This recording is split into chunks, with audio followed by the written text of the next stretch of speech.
தொடர்ந்து விஜய் வந்து பாத்தீங்கன்னா இந்த மக்கள் சந்திப்பான பயணங்கள் வந்து மேற்கொண்டிருக்காரு. அதுல குறிப்பா ஆளுநர் திமுக வந்து கடுமையான விமர்சனம் பண்ணியிருக்காரு. திருச்சியில வந்து பாத்தீங்கன்னா ஒரு எம்எல்ஏவோட ஹாஸ்பிட்டலே கிட்னி திருட்டு நடைபெற்றான முறைகேட்டு சொல்றாங்கன்னு சொல்லிட்டு இதை குறித்து உங்க கருத்து என்ன? இவர் அதை பேசலையே. திருச்சியில நடந்த சிறுநீரக திட்டத்தை பற்றி பேசல. அவர் நாமக்கல் நடந்தது தான் பேசினதுல. நாமக்கல் நடந்தது தானே சொன்னார், திருச்சியில் நடந்தது சொல்லலையே.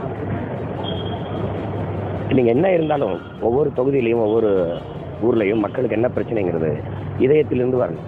அதை எழுதி வச்சு படிக்கிறது நீங்கள் எனக்கு சம்மந்தம் மேலே அதை ட்ரம்பிள்கிட்ட கொடுத்தா கூட அவர் வந்து மேடையில் நின்று தமிழ்நாட்டில் இது பிரச்சனைன்னு பேசிடுவாங்கள. வேற தற்போது சீமான் அவர் வந்து திமுக அதிமுக எதிர்க்கிறது விஜயை எதிர்க்கிறது ரொம்ப முகம் காட்டி வராது. என்ன காரணம்? இல்லை அப்படி இல்லை, அவர் ரெண்டையும் சேர்த்து கொண்டு வரார்ல. அண்ணா யார்? திமுகவின் தோற்றுனர். எம்ஜிஆர் யார்? அதிமுகவின் தோற்றுனர்.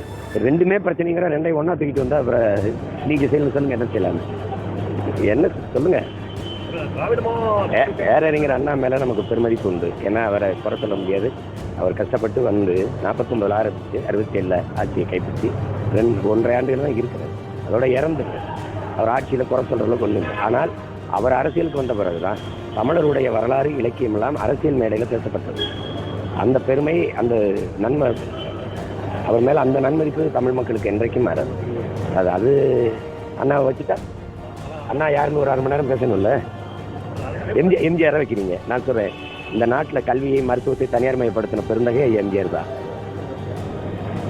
தமிழ் பயிற்று மொழியாக இருந்ததை மாற்றி ஆங்கிலத்தை பயிற்று மொழியாக மாற்றின பெருமகனும் அவர் தான்.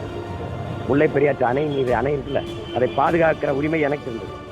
அதை கேரளாவுக்கு தாரை வார்த்து கொடுத்த பெருமகனும் அவர் தான். இதெல்லாம் கொஞ்சம் பேசணும்ல.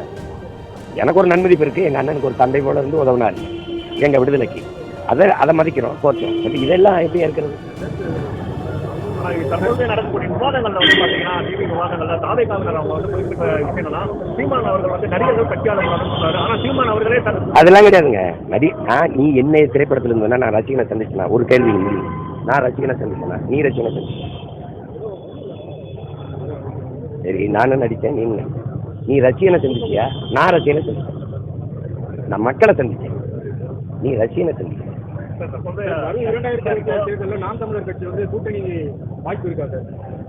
வாய்ப்பு இல்லை ராஜான்னு எத்தனை இருக்கிறேன். நான் போட்டிட்டுட்டேன். நேற்று கூட 6 வேட்பாளரை அறிவிச்சிட்டேன். திருப்பி இதை கேட்டுட்டு இருக்கிறேன். நீங்கள் திமுகவின் செயல்பாடு, ஒரு அதிகாரத்தில் இருக்கிற அரசியல் கட்சி, ஆட்சியில் இருக்கிற கட்சியினுடைய செயல்பாடு எப்படி இருக்கு? உங்கள் கருத்து என்னன்னு கேட்குற நிலைமையில் இருக்கு.